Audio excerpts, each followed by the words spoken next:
This is Radio Health Journal. I'm Nancy Benson. This week, telling lies. It may happen a lot more than we think. Some people lie a great deal, and some people lie very rarely, if at all. The problem there is, if they're lying, why should they tell you the truth about how often they lie? Telling lies. When Radio Health Journal returns. I'm Nancy Benson, host of Radio Health Journal. If you enjoy Radio Health Journal, you'll also like our sister show. Here's a preview of what they're covering on Viewpoints this week. They wash the arm off with a little wine or spirits of wine. They stamp on the pattern, and then the tattoo artist goes to work with 2 steel needles. What was it like to get a tattoo in the 16th century? Then, the fact that everything's on social media nowadays, so you just got to make sure you're minding your P's and Q's. Life-changing insights from a former professional football player. I'm Marty Peterson. And I'm Gary Price. These stories in depth this week on your public affairs magazine, Viewpoints. Listen to Viewpoints on your favorite radio station, iTunes and Stitcher.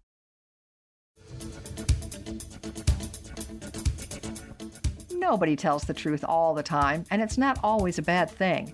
For example, we let people down easy when they ask if their genes make them look fat.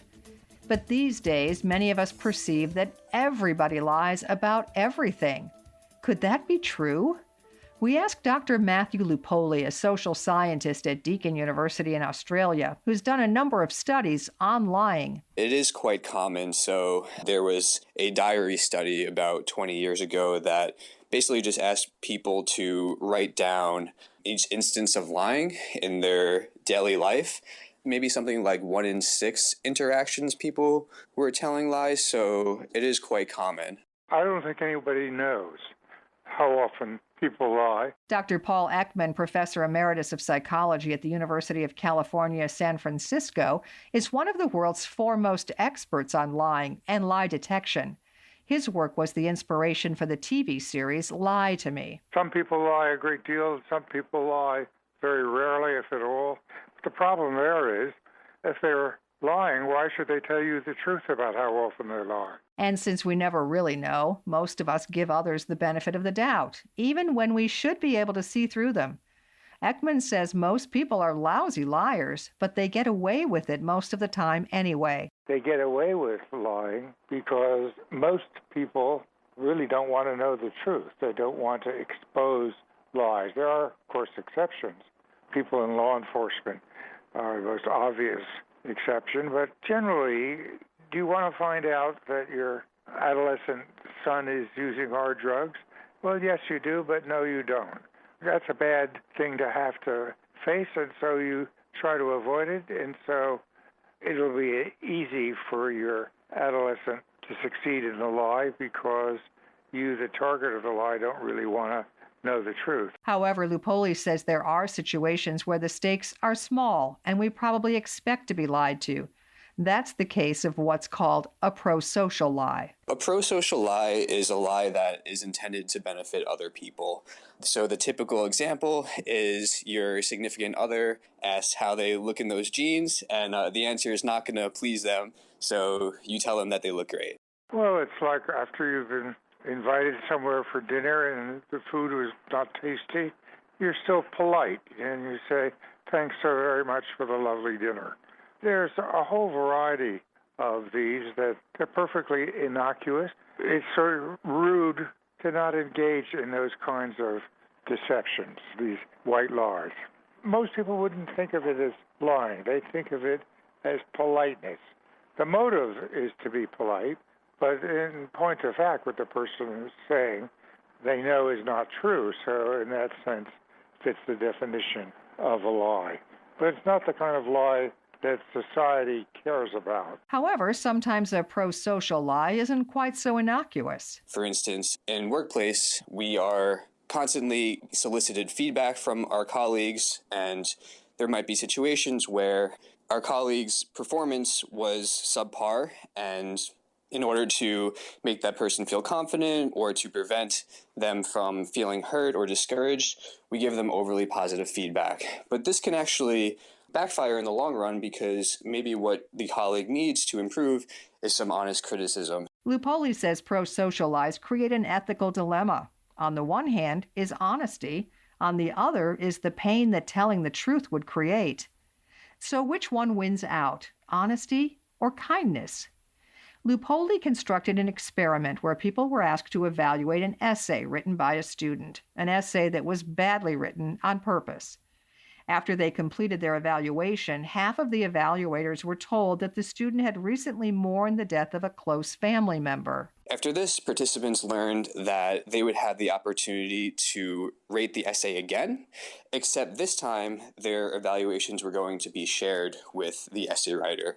And so what we found was that those who were in the compassion condition, those who read about the death of a loved one, they inflated their evaluations of that essay to a greater degree when learning that the person would view their feedback.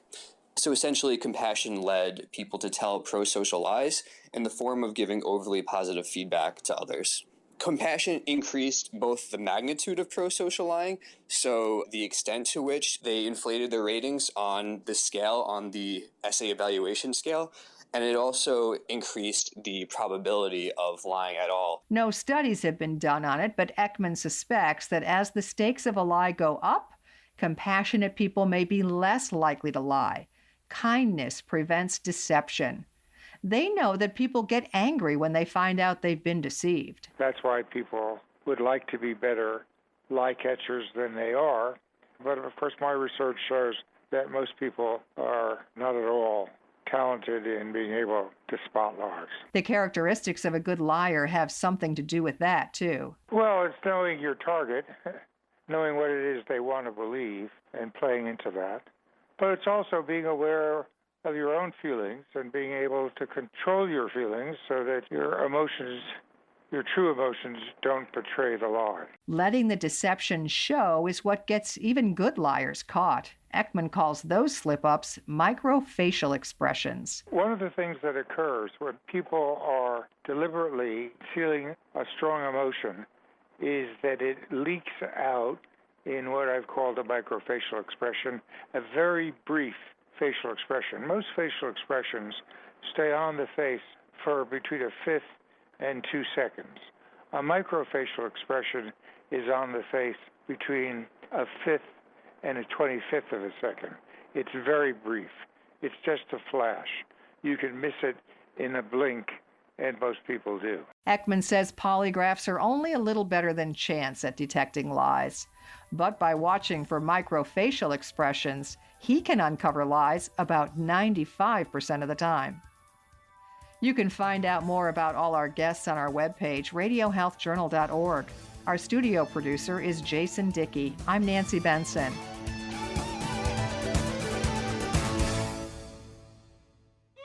Radio Health Journal returns in just a moment. 2019 was a year of important discoveries about Alzheimer's disease and other dementias. Making news this year, researchers learned that Alzheimer's risk genes are different in men and women. This could help explain why 2/3 of people living with Alzheimer's are women. Other studies in 2019 found that vision and hearing loss may increase dementia risk, especially when both sensory impairments are present. There are also new discoveries about lifestyle, according to Dr. Keith Fargo, Director of Scientific Programs and Outreach at the Alzheimer's Association. A healthy diet and regular exercise are good for your overall physical health. But researchers have also found that they can reduce your risk for cognitive decline and dementia. These healthy habits, along with things like cognitive stimulation, may even help people who are at high risk due to their genes. Researchers say a simple blood test to detect Alzheimer's earlier is on the horizon. And 2 recent announcements have increased hope for new Alzheimer's drug treatments. To learn more about Alzheimer's research and how you can participate, visit alz.org. Of the 358 million people who live with asthma worldwide, it is estimated that 10% have severe asthma. People with severe asthma struggle to control their symptoms, like chest tightness or difficulty breathing, despite treatment. Some severe asthma cases may be caused by increased levels of a white blood cell called an eosinophil, which can be determined by a simple blood test. Many may not realize their asthma is considered severe and continue to live with symptoms. Tanya Winders is the President and Chief Executive Officer of the Allergy and Asthma Network. So many of us take the simple act of breathing for granted. As an advocate and mother of children with asthma, I have seen how the condition disrupts everyday life. Many with severe asthma live in fear of being unable to breathe or their next attack, which can be terrifying and fatal. Each attack puts patients at greater risk of another. If you're not able to control your asthma, speak with a doctor to learn about treatment options. For more information about severe asthma, visit allergyasthmanetwork.org. This spot has been sponsored by GSK. What are you going to do with your old car? You can try selling it, you could junk it, or you can donate it to Heritage for the Blind. Your car will be towed away for free and your donation is tax deductible. Just call 1-800-835-1478. Heritage for the Blind accepts cars, vans, trucks, and boats. It doesn't matter if your vehicle runs or not. It will be towed away for free, and you'll be supporting those that need help. Heritage for the Blind is a nonprofit organization that helps the visually impaired live fuller lives. Call right now to donate your car, and as a special thank you, you'll receive a free 3-day vacation voucher to over 50 locations. Call Heritage for the Blind right now. Call 1-800-835-1478. Donating is easy, and your vehicle is towed away for free. Plus, you'll get a free vacation voucher for donating.